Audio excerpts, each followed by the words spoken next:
Good afternoon students. Next question हमारे पास है, two moving coil galvanometers G1 and G2 have the following particulars. ये उनमें कुछ दिया हुआ है। The spring constant is same for both the galvanometer. The ratio of the current sensitivity for G1 and G2। अभी जस्ट मैंने एक question solve करके डाला हुआ है।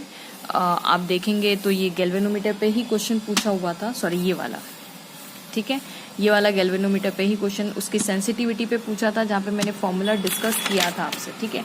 अब वही वाला क्वेश्चन उन्होंने वापस पूछा हुआ है। तो सिंपल सी बात है, करंट मैंने पहले ही बोला सेंसिटिविटी ऑफ द गैल्वेनोमीटर। अब क्या पूछा उन्होंने, the ratio of the current sensitivity. तो मैं करंट सेंसिटिविटी को IS से डिनोट करूंगी। मैंने बोला था फाई होता है, फाई क्या होता है, कितना वो डिफ्लेक्शन प्रोड्यूस कर रहा है फॉर द गिवन करंट। ये करंट दिया और उसका डिफ्लेक्शन कितना होता है, दैट इज द सेंसिटिविटी। अच्छा गैल्वेनोमीटर होगा तो कम करंट पे भी ज्यादा डिफ्लेक्शन देगा, मतलब बहुत अच्छा सेंसर्स है उसके, ये समझ जाइए आप, ठीक है। अब ये जो चीज है, अब उस क्वेश्चन में आप देखेंगे तो इस क्वेश्चन में हमें जो रिक्वायरमेंट थी वो आगे के फॉर्मूले की नहीं थी। मतलब ये इसके भी बराबर होता है और ये पूरा के पूरा जो बराबर होता है वो नंबर ऑफ टर्न्स के बराबर होता है, क्योंकि आप जानते हैं गैल्वेनोमीटर बनता कैसे है।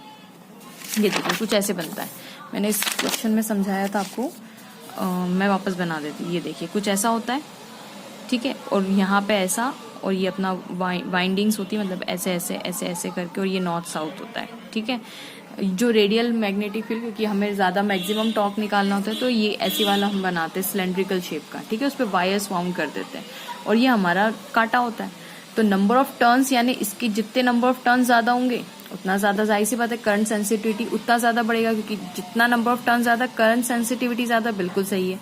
ऑफकोर्स अप्लाइड मैग्नेटिक फील्ड पे भी डिपेंड करता है, तो जितनी ज्यादा मैग्नेटिक फील्ड आप ज्यादा मैग्नीट्यूड की देंगे, करंट सेंसिटिविटी बढ़ती जाएगी।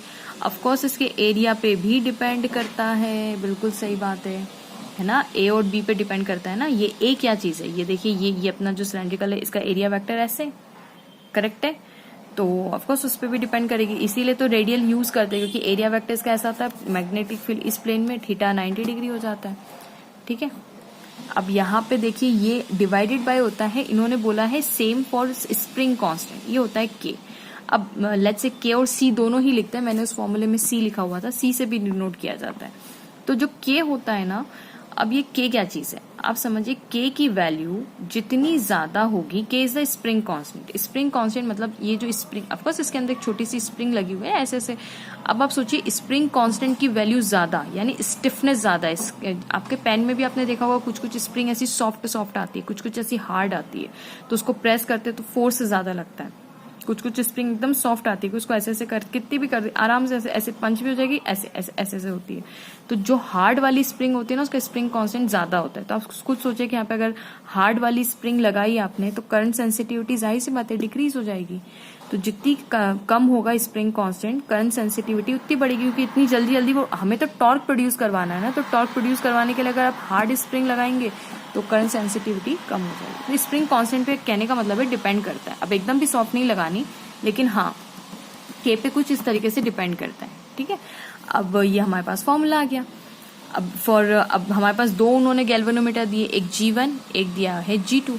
तो इसका जो स्प्रिंग कांस्टेंट है मैं उसको मान लेती हूँ करंट सेंसिटिविटी को IS1, और इसको N1, इसको A1, और मैग्नेटिक फील्ड को B1 मान लेती हूँ। इसकी करंट सेंसिटिविटी को IS2, N2, A2 और B2 मान लेती हूँ। स्प्रिंग कांस्टेंट दोनों में K है, दैट इज कॉमन।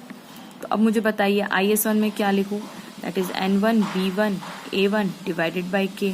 IS2 की वैल्यू में क्या लिखूं, ठीक है, that is equals to N2 B2 A2 और डिवाइडेड बाय K, ठीक है, करेक्ट बात है।